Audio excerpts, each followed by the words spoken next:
Hey guys, welcome back to AFK Journey. In today's video, we're going to be doing an updated Skyclops guide for Endless Mode in the season. Now, previously for the last update I did on the bosses, I did them all in one video as a quick roundup, but I feel like Endless Mode for the season, it looks like we've got, a couple months left of just this being the boss cycles. So I wanted to do an updated full guide on each of the bosses for this Endless Mode. And then obviously the next thing that could change this would be new characters that come in. And if any metas do change because of new characters, I will definitely update you guys. But I want to go through some teams in this one. We're going to look at the whale team, which involves Reinier and Scarlita. We're going to look at a team that involves if you have a Mythic Plus Reinier, and then we're going to look at a full free-to-play team that involves no Celestial and Hypergeans. Keeping in mind, to get to the Endless Mode of these bosses in the season, you've probably played the game for almost 3 months to get to that stage. So when we look at the free-to-play team, we will be using Mythic Plus, Supreme Plus, standard faction units, but by that stage, you should have enough summons that you've gotten there,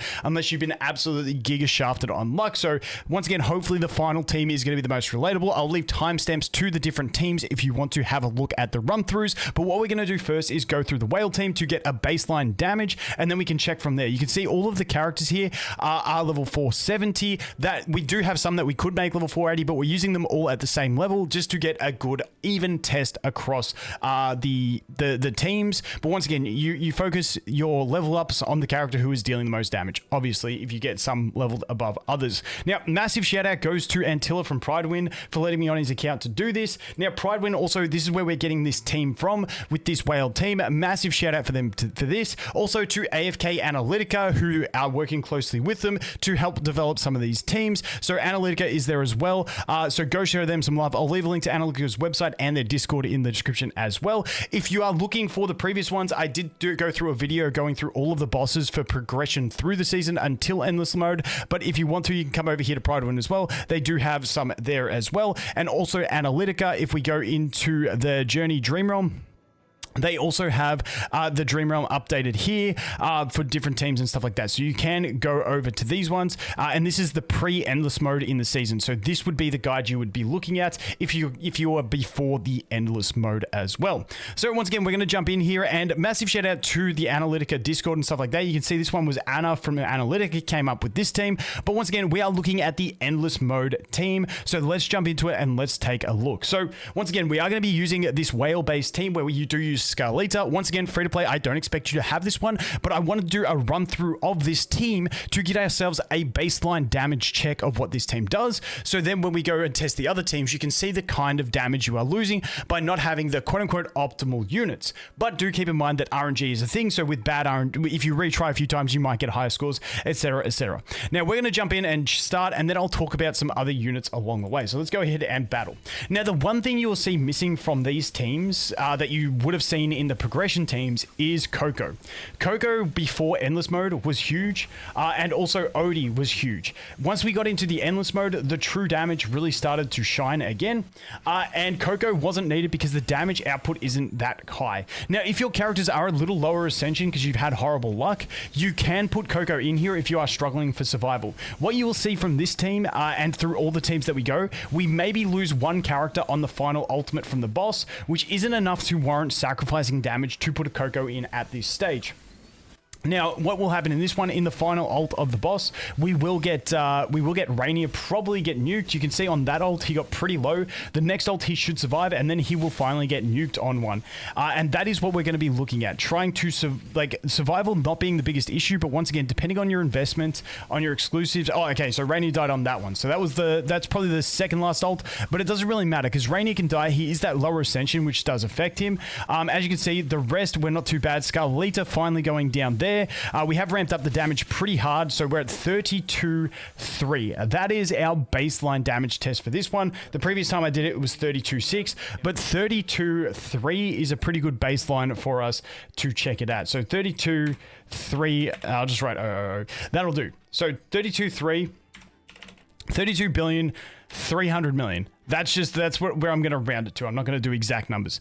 So that is that test. So moving on from that full whale team, we go into the more budget team or free-to-play friendly team. If you have gone for Reinier, I do know a lot of players now who are free-to-play who do have the Mythic Plus Reinier. So if you're looking at using him, then we can start looking at something like this. Now, this is going to be a team where instead of having the Scarlita, we are bringing the addition of the Odie. Now, I did experiment with, in place of Odie, running a Thorin for more damage amplification. Also, I tested running the Coco. The Odie I found to just be the better damage. Now, I didn't go to the damage charts on the previous one. I forgot to. That's the whale team. We're going to go into the damage charts on this one because now we do have the Odie. We can compare that stuff. And then we're going to go into the damage charts on the free-to-play one as well to take a look. So that is what we're going to look at. So let's jump in. Let's take a look at how this team goes. Now, the one thing I'll note is that this team, you'll see, we do actually struggle a little bit for DPS. Now, the other thing that I do want to mention, we struggle for DPS on the first round of ads. You can see the first round of ads, they do take a little bit to get down, but after we get that first round of ads down,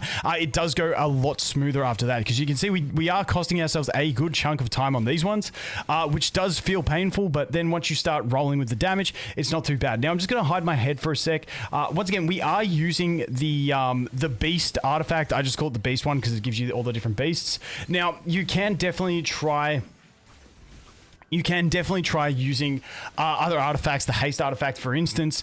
Sometimes the physical one I've seen people try, but in general, this is being seen to be the most optimal one for general scores, like just in general. So, you know, once again, you can experiment with different things. Everyone's account with a little bit of different investment. Maybe you got different charms. You know, you never know. Some things could be adjusted, but in general, the beast one is a fairly safe bet to go ahead and take into this. So as you can see, we've got 18 seconds left. We're at 27 billion damage. We're up to 28 now, keeping in mind that the previous run with the whale team did 32-3. So we might not get these ads down. This is where and you can see Reinier actually survived in this one. The reason Reinier was surviving there was probably because we didn't have the extra damage to the scaling. So that was a 29.99. We're going to call that 30. We'll call that 30 billion just for the rounding sake. So 30 billion. Just to make the numbers a little bit cleaner. That's where we are for that one. So once again, if we take a look at the damage, we had the 32.3 on this one. We had 29.9, which I'll just call 30 billion on this one. So it's not like a massive difference from the Reinier and Scarlita down to the Reinier team. Once again, you could get more damage on either of these. You could get less damage on either of these with a bit more testing. But this is just a baseline look at it. You're not losing a ton of damage. You're losing like, what's that? Less than 10%. You're looking at about like 8%, 5%, something like that. It's not crazy. It is a little bit, but it's not like completely broken amounts that you're looking at losing. I could math it out, but you know, math is hard. If it was if it was 3 billion damage, it would have been around that 10%. But yeah, I think we're around 7-ish. All right, so let's jump. Oh, dude, I forgot to show you guys the damage charts. Shit, I'm an idiot. But that's all right, because the next damage chart will be fairly similar in terms of the damage distribution based on the heroes. So let's jump into the final team, which is the free-to-play team. Dude, I hate that you can't check the damage of your previous runs once they're done. AFK Journey, you can always do it. I love it, but this is kind of triggering to me that I can't check the previous runs to see how we went. But anyway, let's jump in. Let's go into the final team. And now what that is, once again, once you don't have Reinier, that is when I go ahead and I shift and I go into the Thorin land. Now, Thorin has really good damage amplification, as we know, with his seasonal ability, also adds more. So this would be your full free-to-play type option. And keep in mind, once again, you've been playing for probably 3 months by the time you get here. Hopefully you have at least Merrily and Corrin to Mythic Plus, and same with Thorin, and same with Odie. Smokey as well. Literally, hopefully you should have all these at Mythic Plus. There's no reason you shouldn't with the A levels. If you got absolutely shafted on Thorin and Smokey, maybe you don't. But in general, this is where we are looking at. So let's go in and jump in and look at the free-to-play team. Once again, using the Beast artifact as well. Let's go see what the damage comes out to be on this one. Keeping in mind, when we look at the previous 2 runs, the Reinier and Scarlita team was 32.3. The Reinier team was 30 billion. 29.9. We're rounding. I'm just trying to make it cleaner for myself. All right, it is what it is. I might even whip out the old calculator to calc this out. So 2, 3. I'm just calculating this as we go.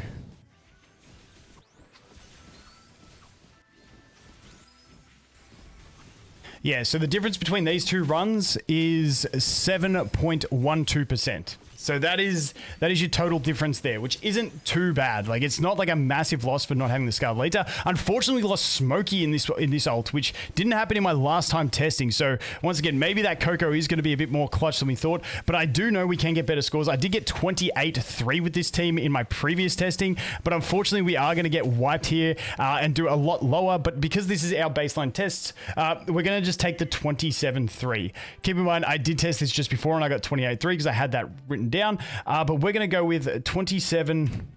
I could round that up to 4, but we'll just put it as 3 because who cares. So what I'm going to do is there is our results for the different teams that we had. Once again, trying multiple times, you will get better results on each of these teams as well. So this is just a rough estimate that we are looking at. I'm going to cut for a sec. I'm going to calculate the difference between the Reinier and this one, which once again, let's face it, it's about 10%, just under 10% difference. So that's what you're looking at if from free to play. If you had Reinier down to if you didn't have Reinier, you're losing about 10% of your damage and you're losing 7% down to this one. So honestly, it's not the end of the world, but and honestly, the big thing for me is the difference between having Scarlata and not having Scarlata of the 7%, it's really not too bad. So you don't have to feel pressured into it. It doesn't feel like you're getting massively crippled by not having her. And I think that is a pretty good state to be in. So let's go ahead and take a look at the damage charts. And you can see, once again, Merrily doing the bulk of the damage, with Corrin still doing a ton and Odie still coming in with respectable damage. But you can tell the difference in the endless mode is that the true damage really does start to shine again, as opposed to where in the progression, Odie was the king. But that is going to be it for our Skyclops revised endless mode guide for the season. Once again, there are different options you can test in your teams, but these are just the ones that I found to be optimal. Once again, leave it in the comments if you have anything else, if you have like a better free-to-play based team. I tried with Cassidy. I tried a couple different formations. This is just what I found to be the safest for me. But once again, maybe you guys have a different option that works better. Please let me know. That is just a rough estimate. Once again, you can always take a look at Pridewin as well and Analytica to see if they update resources as well. Massive shout out to these guys. And as always, guys, thanks for watching. Hope you have an awesome day and I look forward to seeing the next one. Cheers.